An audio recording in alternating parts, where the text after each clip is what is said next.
दोस्तों, जिंदगी कभी ना कभी हमें सुधरने की एक मौका जरूर देती है और बहुत लोग इसे समझ नहीं पाते हैं, और जो समझते हैं तब काफी देर हो गई रहती है। ऐसे ही स्वाति को भी जिंदगी एक मौका देती है सुधरने को, लेकिन वो इसे समझ नहीं पाती है और स्वाति एक लड़के से शादी कर लेती है। वो भी एक ऐसे लड़के से शादी करती है जिसे अब जानवर भी बोलो तो बहुत कम पड़ेगा। दोस्तों, आज की ये कहानी आपके दिलों को झकझोर सकती है। ये कहानी है इंदौर के मध्य प्रदेश की। दोस्तों, वीडियो में आगे बढ़ने से पहले चैनल को सब्सक्राइब जरूर से कर देना, ताकि मैं आपके लिए ऐसी ही नई नई कहानियां लेके आता रहूं। तो दोस्तों, ये कहानी शुरू होती है इंदौर के मध्य प्रदेश से। दोस्तों, स्वाति एक सरकारी टीचर होती है। उसकी सैलरी अच्छी खासी होती है। वो चाहती तो अपनी जिंदगी को बहुत बेहतरीन बना सकती थी और अपने लिए एक अच्छी लाइफ पार्टनर का चुनाव कर सकती थी।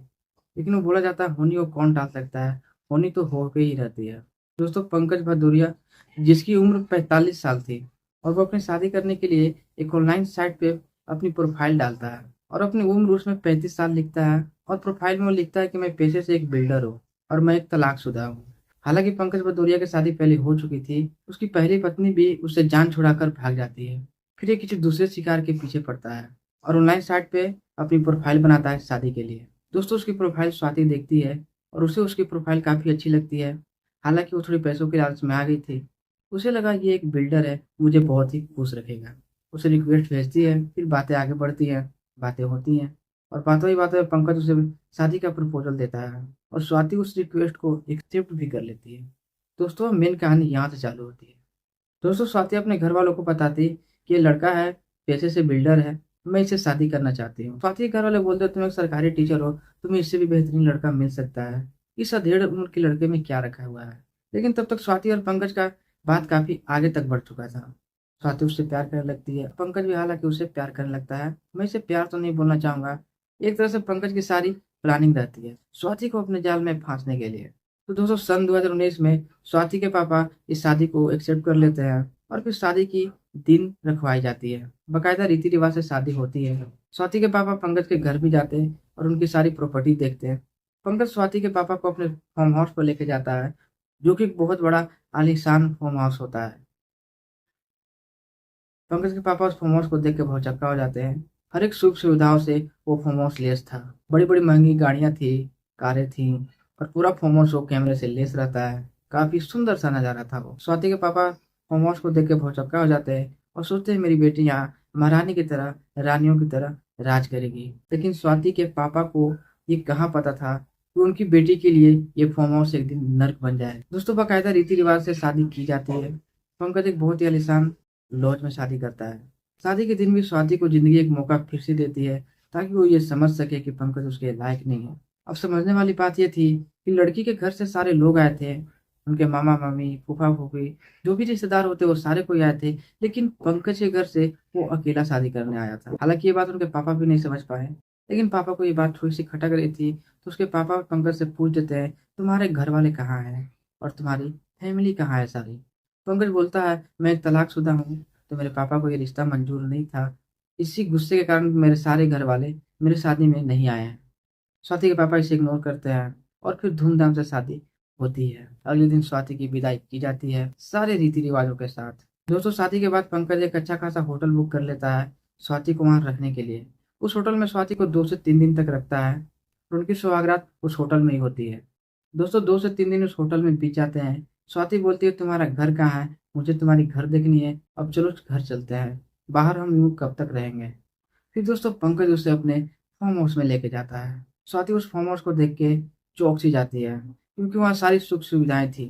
जैसे कि मैंने आपको पहले बताया था, उस फार्म हाउस में बहुत महंगी महंगी गाड़ियां लगी हुई थी, ऑडी लगी हुई थी, रेंज रोवर कार लगी हुई थी।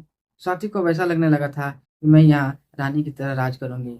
और वहाँ पे एक नौकर भी होता है दोस्तों, लेकिन स्वाति को नहीं पता था वो एक नर्क में आ चुकी थी।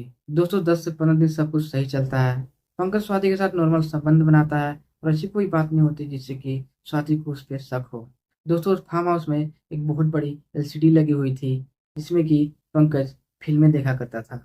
दोस्तों, एक रात पंकज स्वाति को उसी बड़ी सी एलसीडी में अश्लील फिल्में दिखाता है। दोस्तों, स्वाति नहीं देखती, फिर भी उसे जबरदस्ती दिखाता है, उसे कसमें देता है। स्वाति उसकी बात मान लेती है और वो भी देखने लगती है। अब दोस्तों, पंकज फिल्म दिखाने के बाद उससे बोलता है कि जैसे फिल्म में हो रहा था वैसे ही मैं तुम्हारे साथ संबंध बनाना चाहता हूँ।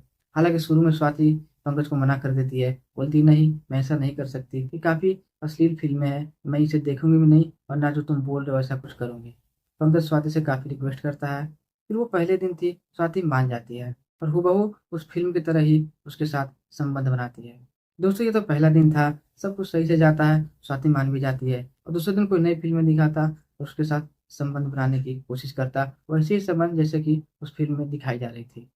दोस्तों स्वाति को ऐसा लगता है कि पंकज को शायद ये सब अच्छा लगता है, चलो कोई बात नहीं। दोस्तों ऐसे महीने भर चलता है, पंकज उसे फिल्में दिखाता और उस फिल्म की तरह ही उसे संबंध बनाने की कोशिश करता।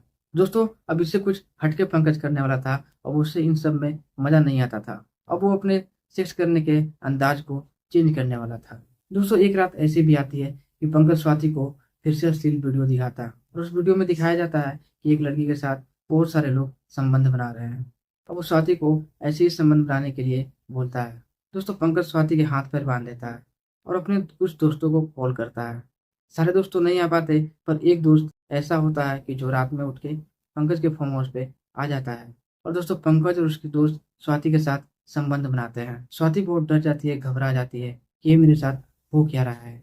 दोस्तों पंकज अगले दिन अपने फार्म हाउस पे 5 दोस्तों को बुलाता है और स्वाति को बोलता है तुम बिना कपड़ों के डांस करके हमारे दोस्तों की मन बहलाओ, और स्वाति को हथियार के नोक पे नचाया जाता है।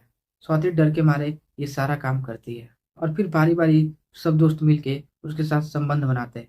फिर दोस्तों ये संबंध बनाने वाली आंकड़ा बढ़ जाती है। अब 5 से 10 लोग आते हैं, फिर 10 से 15, फिर 15 से 20। इतने लोग स्वाति के साथ एक रात में इतना संबंध बनाते थे और स्वाति को सिगरेट से जलाया करते थे। दोस्तों जरा सोच के देखिए उस लड़की को कितना पीड़ा होता होगा, कष्ट होता होगा। दोस्तों पंकज अपने नौकर को बोल देता है स्वाति के शरीर पे एक भी कपड़ा नहीं होना चाहिए ताकि वो इस फार्म हाउस से भाग ना पाए, और कैमरे पे एनी टाइम नजर रखी जानी चाहिए। दोस्तों स्वाति जब अपने घर बात करती तो उसे बंदूक के नोक पे ही बात करवाई जाती थी और स्वाति अपना झूठा हालचाल अपने पापा से बताती थी। दोस्तों एक दिन स्वाति पंकज के सामने जिद करने लगती है कि मुझे अपने घर जाना है, मैं 2 से 3 दिनों में तुम्हारे पास लौट के वापस आ जाऊंगी। और अपने घर जाने के लिए स्वाति पंकज को बोलती कि मुझे भी अभी इन सब चीज़ों में मन लगने लगा है, अच्छा लगने लगा है, मैं जल्दी वापस आ जाऊंगी, तुम टेंशन मत लेना। पंकज समझता है इसको मजा आने लगा है और पंकज उसे भेज देता है। दोस्तों स्वाति घर जाती है, पुलिस थाने में कंप्लेन दर्ज करवाती है। दोस्तों स्वाति थाने पर रिपोर्ट लिखवाती है और फिर पंकज की गिरफ्तारी की जाती है। पुलिस धीरे धीरे सारे गुनाहगारों को पकड़ लेती है। तो दोस्तों पंकज के द्वारा दी गई जानकारी से ये पता चलता है कि उसका एक फार्म हाउस भी होता है। दोस्तों फिर नगर निगम के नक्शों में ये फार्म हाउस कहीं होता ही नहीं है, तो दोस्तों तुरंत उस फार्म हाउस को तोड़ दिया जाता है। दोस्तों ये कहानी किसी के भावनाओं को चोट पहुंचाने के लिए नहीं था। दोस्तों ये कहानी आप लोगों को जागरूक करने के लिए बनाई गई है। कहानी कैसी लगी कमेंट बॉक्स में जरूर बताना और चैनल पर सब्सक्राइब भी कर देना ताकि हमारा हौसला यूं ही बढ़ता रहे।